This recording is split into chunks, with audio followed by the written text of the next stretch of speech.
The internet almost broke. Trust Tobi to come up with lessons that she learned from this situation, and I thought to share these lessons with you.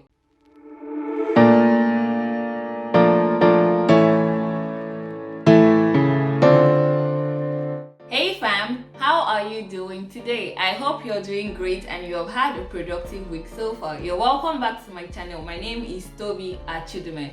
If this is your first time here, you are super welcome. I am so excited to have you here with me. So here we talk about topics, tips and tricks that would help us grow fearlessly into the best version of ourselves. So I started a productivity series this month every Wednesdays, and I think it would definitely be very helpful to you. So if you would like to see that content, you should check it out. So I'll have a link to the playlist and the videos in the description box so you can definitely enjoy it and binge watch on that particular series. It is amazing. So for today's video, I kind of had mixed feelings on if I should do it or not, and because of that mixed feelings, I kind of had struggle with the topic to give to this particular episode. But I'm sure when you get into the episode, you'll be able to come up with a topic for yourself.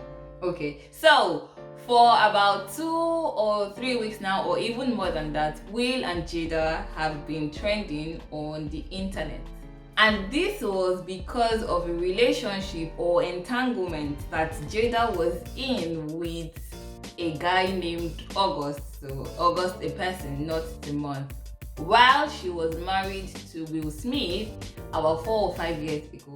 So first off, this is not a commentary YouTube channel, so I'm not here to tell you the details on what happened or the stories that came out with the whole Jada and Will Smith thing and August the person. I'm not about to go into all of that story because frankly I would not be able to do justice to that story because that is not my specialty. Neither am I here to give relationship advice because I'm not married, so I would not be able to do that as well.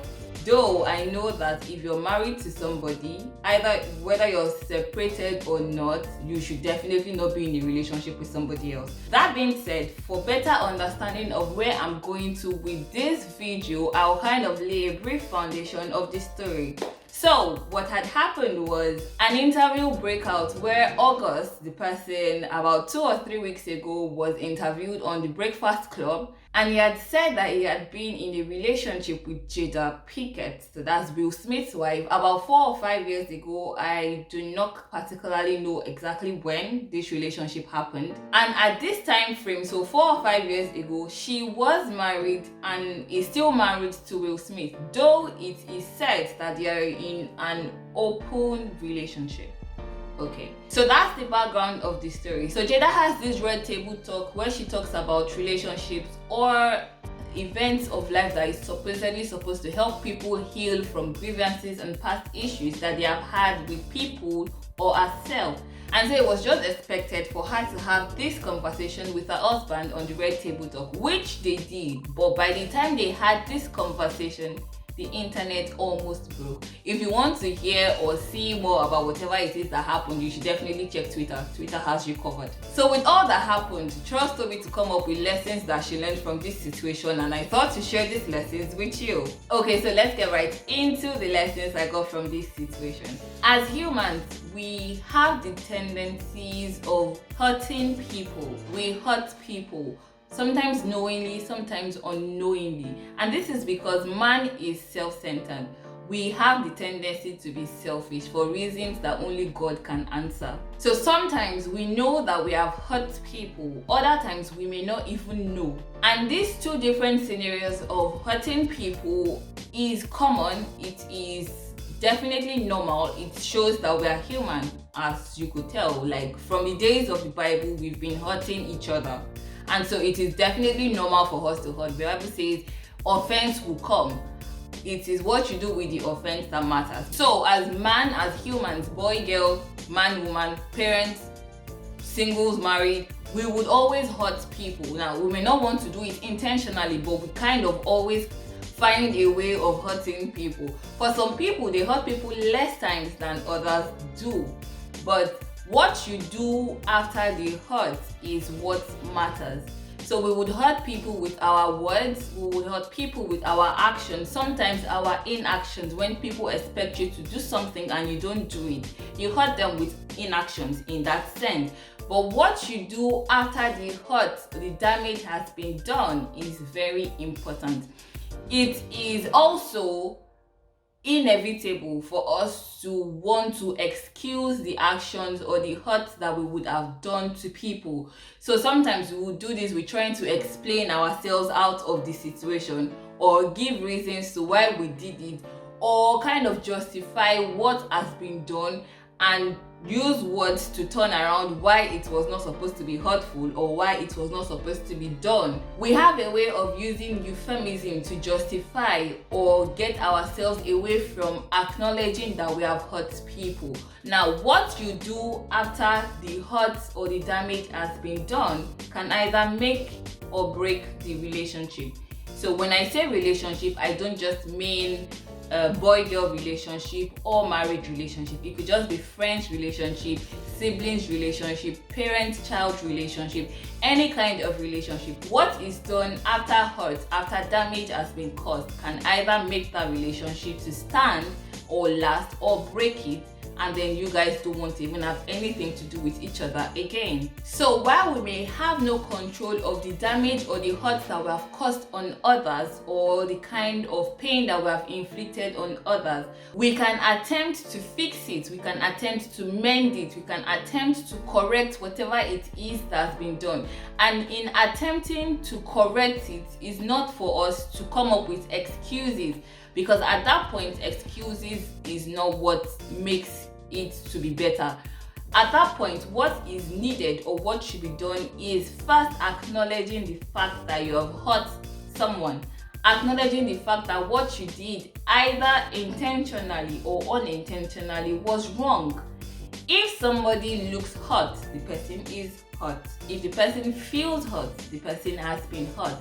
Don't try to insult the person by explaining yourself out of the wrong that you have done, because man is different. We are all different. We handle issues differently. So the fact that it would hurt me and not hurt you does not mean it is not hurtful. So acknowledge the fact that you have hurt someone, and then apologize to the person. So in apologizing could also go wrong in different ways. When you're apologizing because you feel like that is what the person wants to hear, and not because you feel like you should actually apologize to the person. So when you hurt someone, when you have caused pain or you have done something wrong, apologize for the wrong that you have done. Again, don't try to use words to justify what you did or make the person feel stupid for feeling hurt or feeling bad about what you did, because you are not the person and you cannot in any way measure the threshold of pain that that person has. So it just makes sense for you to apologize when you know that you have done wrong. And this is something that I think we struggle with as humans, because we are, I don't want to use the word selfish in this place, but I think it is because being wrong is not a nice feeling. It's not nice to feel like you can hurt someone. It's not nice to feel like you can cause wrong or pain to somebody. And so I get the part of us not wanting to admit that what we have done is wrong. But it just makes us a better person. It makes us better humans to apologize, to acknowledge that you have done wrong and apologize for the wrong that you have done. It's not going to add to your height. It's not going to make you feel less of a man that you are, but it's going to make you look like a better person, in the sense that they know that yes, you know what you did was wrong and you admitted to it, and you were also able to apologize. From the whole Jada and Will Smith situation, it was just clearing that one person was hurt and the other person was not admitting to the fact that what was done was wrong and bad enough to hurt the other person. Again, I'm not here to point out wrong or right in this situation, but I think another lesson I got from this is for us to be watchful and careful of the people that we follow, especially on social media, because some people had looked up to this idea of marriage that Will and Jada has and had measured or kind of set it as a threshold for their marriage. And for them to see this now happening in their marriage just points out the fact that you actually do not know what is going on in people's lives. Like, it is what people want you to see that you see. The way I see it, social media is like our living room. That's where we entertain guests. That's where you bring out your best. You have your family pictures on social media showing that this is how happy you are all the time. We don't put out the fights that we have in our family on social media. So social media is your living room. It's your happy space. It's the Lagos of Nigeria. It's the Paris of France. It's the London of UK. It is the place that attracts you to who the person is. It is not, you don't see the bad going on in people's lives on social media because they would not let you see it on social media. So because of this, it's just very important for us to be careful and watchful of the people that we follow, the people that we base our lives on.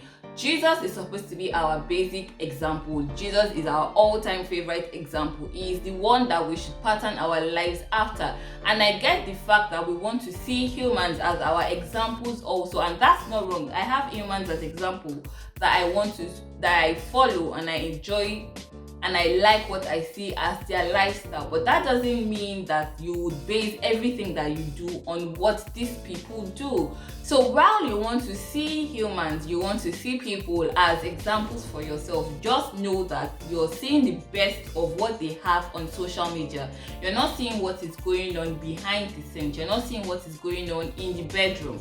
So just have that at the back of your mind or at the front of your mind that when you're looking at people and basing your life after them, you should be careful of knowing that these people will let you see what they want you to see. So I know that this video was kind of all over the place, but I'll just recap on the major lessons that I learned from these things. When you offend somebody, when you hurt people, no matter the relationship that you have with them, acknowledge that you have hurt them and apologize to them as well. If they feel hurt, if they look hurt, if they tell you that they have been hurt by what you did, just apologize to them. It doesn't take away from your self-worth. It makes you a better person.